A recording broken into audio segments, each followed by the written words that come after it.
Ok. Avant qu'on ne commence, qui a déjà entendu parler de John Maxwell? C'est qui John Maxwell? Oui, vous pouvez prendre la parole, hein. On n'est pas le major. Ok. Qui d'autre veut dire quelque chose sur John Maxwell? Tu as levé la main, oui, allons-y. John Maxwell, ce que je connais de lui, c'est un chrétien fervent qui a, qui a, qui a, qui s'est inspiré qui s'est inspiré de la leadership de Jésus-Christ pour le concessionaliser dans notre monde contemporain, pour que nous puissions avoir des justes et des manières propres de l'excellence. Ok. C'est pas très faux ce que vous êtes en train de dire. John Maxwell est un pasteur. Et à un moment donné, Dieu l'a appelé à travailler, mais plutôt avec une cible qui n'est pas forcément chrétienne. Vous voyez, il travaille avec les organisations, il travaille avec les chefs d'État, il travaille avec beaucoup de leaders du monde. L'idée, c'était quoi? L'idée, c'était de pouvoir développer des concepts ou alors des enseignements, des méthodes, des stratégies qui permettent aux organisations, aux individus, aux entreprises de se développer. Et forcément, John Maxwell pense que si tu t'intéresses à quelqu'un, à la fin, la personne s'ouvre facilement et peut accepter tout ce que tu lui proposes. C'est pour ça que vous allez voir dans cette formation, au départ, ça n'a rien à voir avec Dieu, mais la 5e leçon, il vous parle de sa plus belle rencontre. C'est un moyen pour lui d'évangéliser parce que peu importe ce qu'il fait, l'objectif pour lui, malgré toutes ces formations, c'est de toujours évangéliser et d'amener plus d'âmes à Christ. Mais il a une méthode qui est différente de la nôtre, du moins de celle que nous utilisons tout le temps. On va vers les gens, leur dit Jésus t'aime, Jésus a donné sa vie pour toi, et ainsi de suite, ainsi de suite. Non, il a une toute autre approche. Aussi, pourquoi? Parce que chaque fois qu'il se lève le matin, il se pose une question. Comment est-ce que je vais faire pour ajouter de la valeur aux gens? Parce que c'est l'héritage finalement que nous allons laisser. Nous n'allons pas laisser, les bâtiments, il peut y avoir un tremblement de terre. Vous pouvez laisser ce bâtiment, ceux qui viennent après vous, papa le vendre. Mais la valeur que vous allez déposer dans leur vie, la croissance, le développement qu'ils ont, le développement personnel, demeure à vie. Et John Maxwell pense que c'est la plus grande des richesses qu'on puisse avoir. Alors, il a conçu, il y a 5 ans, cette session de travail. Il pense que en ajoutant de la valeur aux leaders chrétiens que vous êtes, ça sera facile pour eux de reproduire le véritable modèle de Christ. Parce qu'ils pensent que la réussite n'est pas seulement extérieure. La meilleure réussite, c'est celle qu'on a à l'intérieur de nous. Pourquoi? Si on a réussi à l'extérieur et qu'à l'intérieur, on est vide, nous ne pouvons pas soutenir notre réussite. Celui qui n'a pas de valeur à l'intérieur de lui ne peut pas soutenir la réussite. C'est pour ça que beaucoup d'organisations s'effondrent, beaucoup d'entreprises s'effondrent, beaucoup de projets naissent et meurent. Pourquoi? Tout s'élève et meurt avec le leadership. Si le leadership est mauvais, l'organisation meurt. Si le leadership est bon, l'organisation va perdurer parce qu'ils vont mettre en place des éléments qui vont permettre à ce que même s'ils ne sont pas là demain, que cette organisation continue de se transformer, continue de grandir. Je prends souvent un cas banal avec notre église aujourd'hui. Il y a 3 ans, Dieu demande à notre pasteur principal, le fondateur, de retourner aux États-Unis parce qu'il revenait déjà des États-Unis pour venir mettre sur pied Fire Cameroun et tous ces démembrements. Il y a un hôpital, il y a une école biblique, il y a une église, il y a une école primaire. Et il y a 3 ans, Dieu lui demande de repartir. Parce qu'il y avait autre chose à faire là-bas dans la grande organisation Fire International. et qui nécessitait forcément sa présence. Alors, il a fait asseoir tout le monde et il nous a dit, bon, écoutez, je vais devoir partir. Mais on va rester en contact, on va continuer à travailler et tout et tout. Et beaucoup de gens dans la communauté qui n'étaient pas forcément dans le leadership se sont opposés à son départ. Tu pars, tu laisses l'église à qui? Tu laisses toute cette organisation à qui? Et il leur a dit, si je pars et que l'école biblique ferme, et que l'église ferme, l'école primaire ferme, l'hôpital ferme, ça veut dire que je suis un mauvais leader, ça veut dire que j'ai raté. Je ne me suis pas reproduit. Mais je suis sûr d'une chose. Le travail que j'ai fait au Cameroun depuis 2013 va porter ses fruits et ça va porter ses fruits quand je ne serai plus là. Alors, il présente la nouvelle équipe. Fred va prendre la tête de l'église. Luciola va prendre la tête. Luciola, c'est celle qui est la directrice d'équipe Cameroun actuellement. Va prendre la tête d'équipe parce qu'il est représentant de John Maxwell depuis un bon moment. Va prendre la tête d'équipe, tel va prendre la direction de l'école et ainsi de suite, ainsi de suite. Et puis on a commencé à fonctionner comme ça. Grâce à Dieu aujourd'hui, nous sommes passés à l'époque de 1 culte à 2 cultes. L'église s'est multipliée sans forcément qu'il ne soit là. Il y a la grâce de Dieu là-dedans, mais il y a un système aussi qu'il avait mis en place qui a permis à ce que, même s'il n'est pas là, le travail qu'il a fait continue à être soutenu. Donc, il a ajouté la valeur dans chacun d'entre nous. Et aujourd'hui, il peut ne pas être là. On n'a même pas comme l'impression qu'il n'est pas là.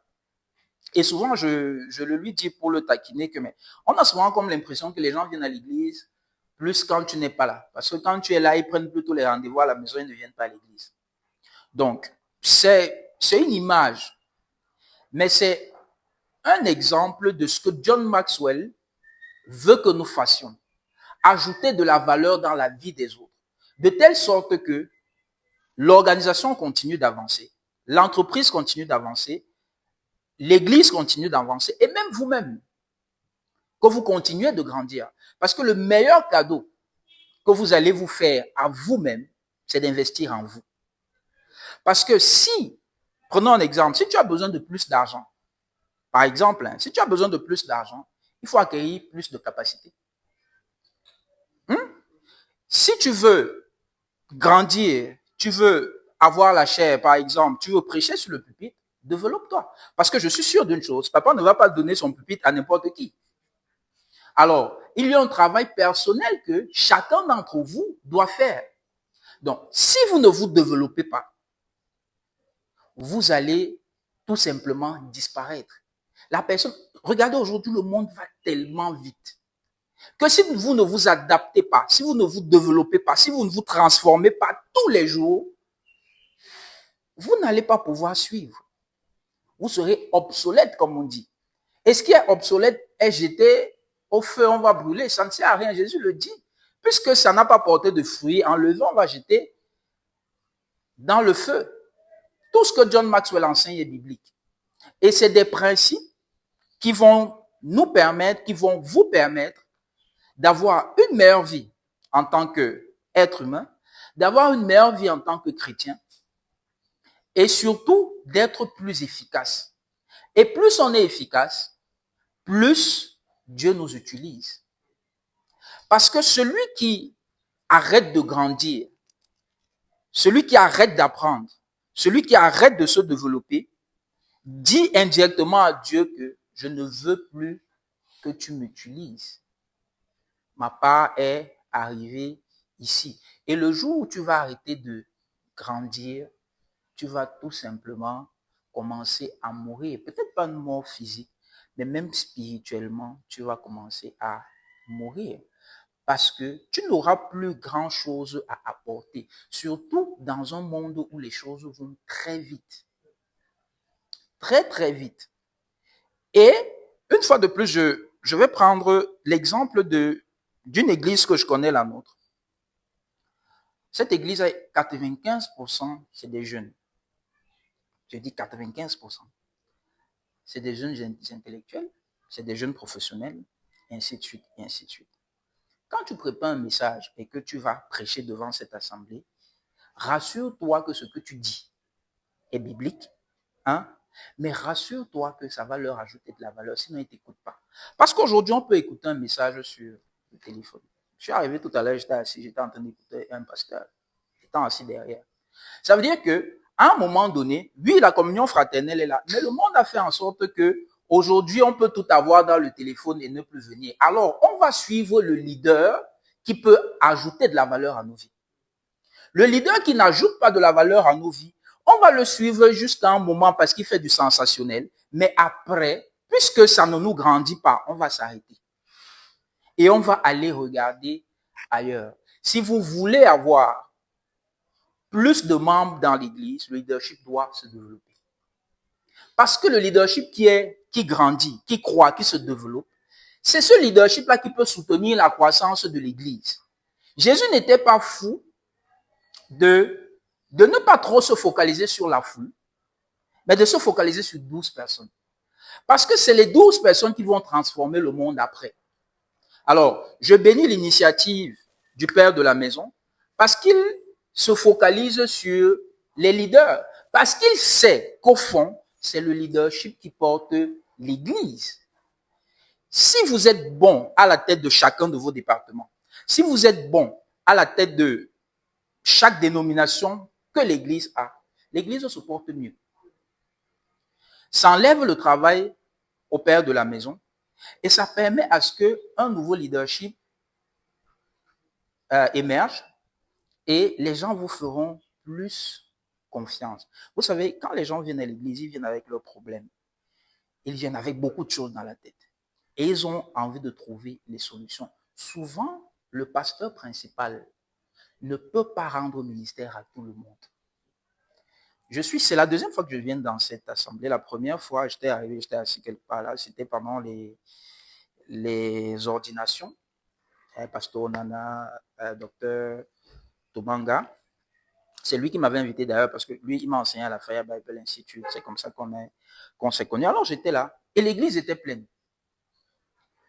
Donc, si il y a autant de personnes dans cette église et on peut compter, il y a au moins plus de 150 chaises ici dedans.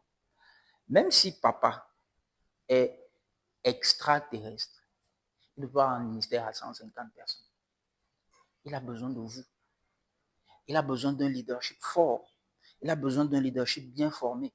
Il a besoin d'un leadership qui comprenne que ce qu'il faut mettre au centre, c'est l'homme. Et surtout, il a besoin que vous puissiez porter la même vision que lui.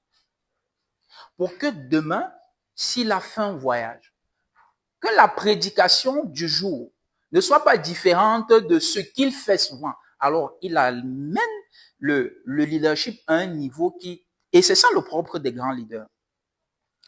Le grand leader, sinon il sera frustré, hein, papa. Sinon il sera frustré. Parce que le visionnaire voit souvent très vite. Et parce qu'il voit vite, il trouve la stratégie.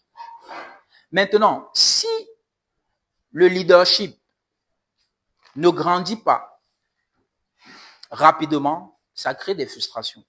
Alors, ce que le leader principal fait, c'est d'amener son leadership au même niveau que lui. Du moins, essayer de le rapprocher davantage pour qu'il n'y ait pas suffisamment de décalage. Comme je vous disais, ce sont des échanges. Et en principe, on doit travailler en table ronde. C'est ce que nous allons faire. Donc, je ne suis pas l'enseignant par excellence. OK? Chacun de nous va lire, chacun de nous va dire quelque chose et ensemble, on va trouver la solution qu'il faut. Est-ce qu'on est ensemble? On est d'accord? Oui. Ceux qui n'ont pas de manuel, est-ce que vous pouvez avancer pour que tout le monde soit...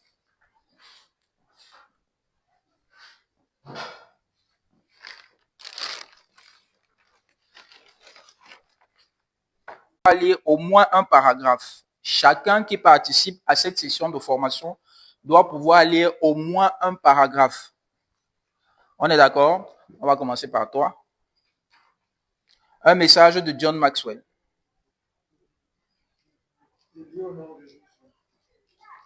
Un message de John Maxwell. Cher ami, que voulez-vous de la vie? Au cours de mes 5 décennies de travail avec les gens, il est fort pour leur apporter une valeur ajoutée.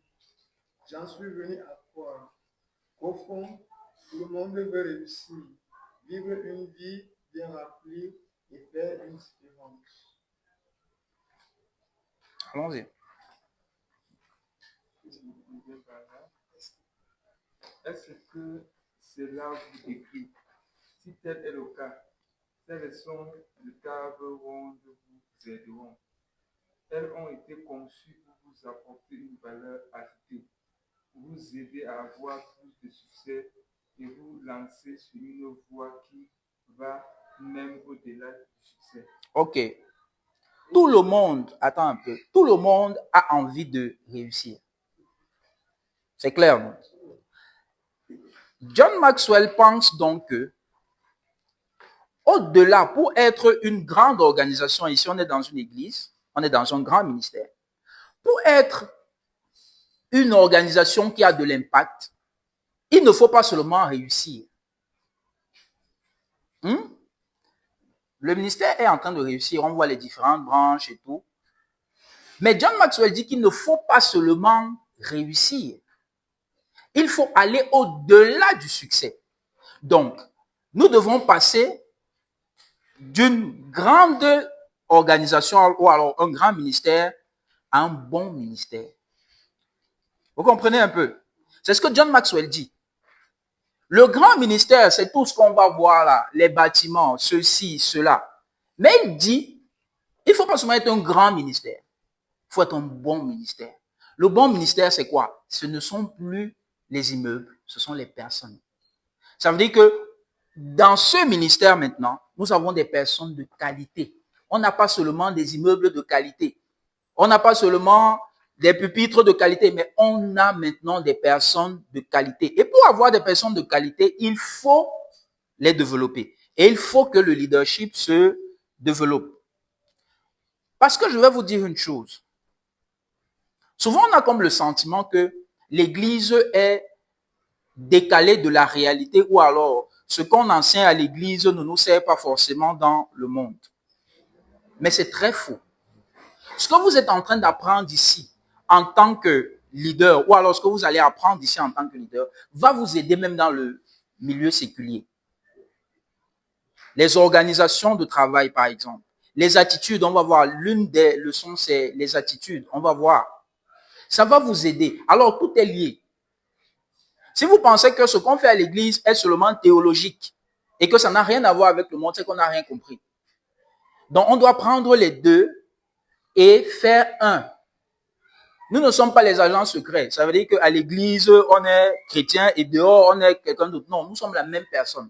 Alors, ce que j'ai appris à l'église doit se refléter à l'extérieur. Si à l'église, je sers, je suis pieux, il faut que ça se voie à l'extérieur. Et ce que vous aurez appris doit se refléter. Sinon, on va se poser la question de savoir, mais pourquoi est-ce qu'ils disent qu'ils sont chrétiens alors qu'ils agissent comme ça? Beaucoup de personnes posent cette question-là. Si vous êtes sur les réseaux sociaux, si c'est ça être chrétien, moi, je n'ai pas envie de venir chez vous. Il y a des gens qui ont dit ça.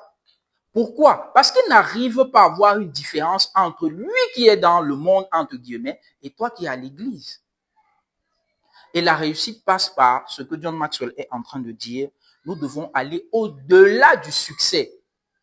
Nous devons nous transformer. On continue. Paragraphe 3. Au cours de ces 7 prochaines semaines, vous aurez l'occasion de discuter de sujets clés du succès, tels que la priorité, l'attitude et les relations. Vous aurez également l'occasion d'apprendre davantage sur la vie intentionnelle et d'en discuter, ce que j'ai découvert comme le pont vers une vie significative. Amen. Une vie significative. Votre vie doit être significative. Pourquoi il parle de vie significative? Il faut que demain, quand vous ne serez pas là, que les uns et les autres disent, je suis ce que je suis aujourd'hui grâce à, ton nom c'est quoi? Grâce à Joseph. Parce que Joseph a investi en moi. Parce que Joseph a pris le temps. Parce que Joseph m'a suivi. Et là, ta vie devient significative. Et quand tu pars, c'est ce qui reste.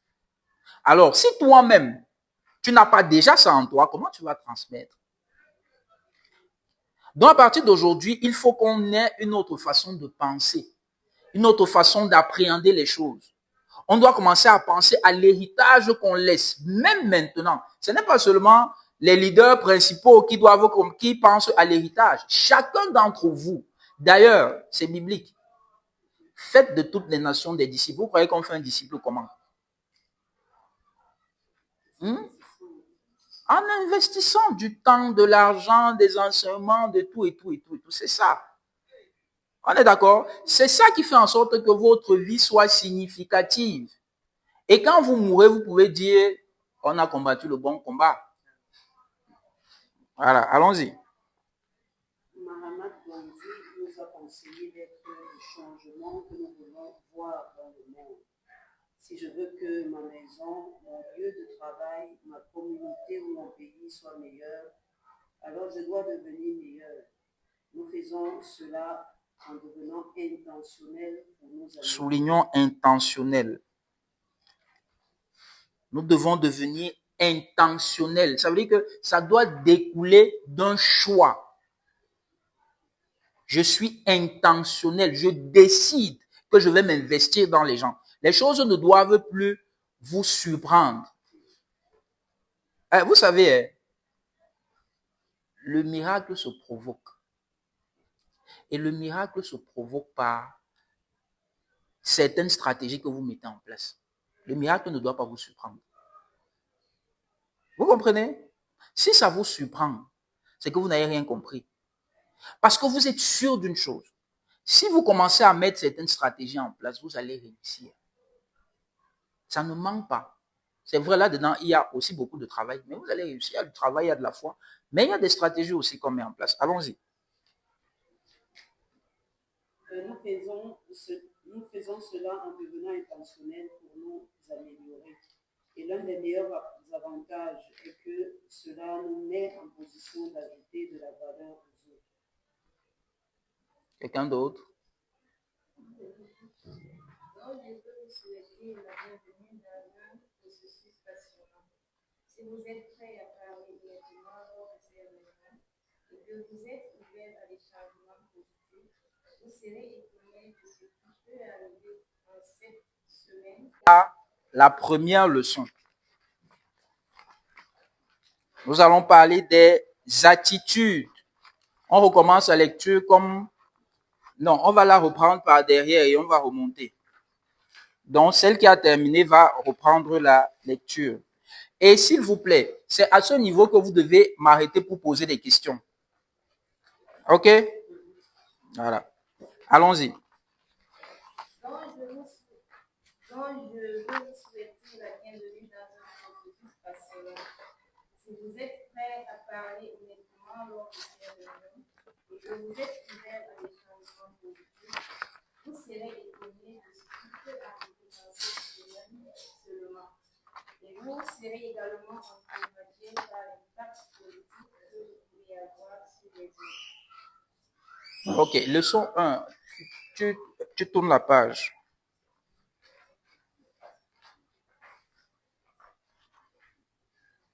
Vous avez vu table ronde 1. Donc, on est censé être assis en sec. Est-ce qu'on peut s'asseoir en sec? Le monde que nous voyons est colorié par notre attitude. John Maxwell a commencé par l'attitude. Parce que votre attitude va faire la différence dans beaucoup de situations. Continue la lecture, maman. L'attitude fait la différence. L'attitude n'est pas tout, mais c'est une chose qui peut faire une différence dans votre vie. OK. On a ici les remarques, mais commençons à... Quand vous pensez, parce que le reste là, en principe, quand lui travaille avec les gens, puisqu'il n'est pas très souvent présent, il leur fait regarder ses vidéos à lui. Ensuite, ils vont travailler. Après, il y aura un facilitateur.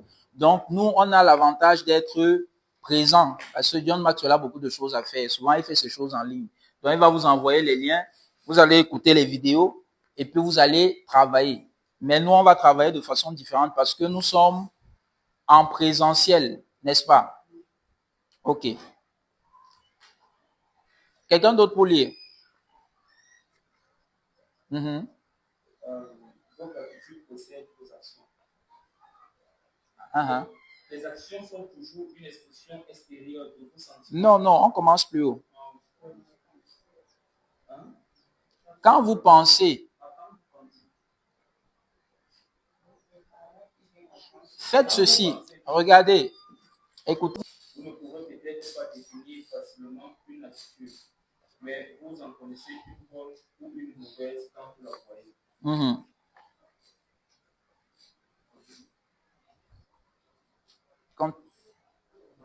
OK.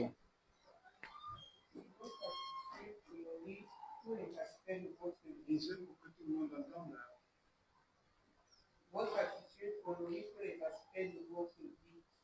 C'est comme le pinceau de l'esprit. Il peut tout peindre dans les couleurs vives et vibrantes, créant ainsi un choc d'œuvre. Où cela peut rendre tout sombre et mort.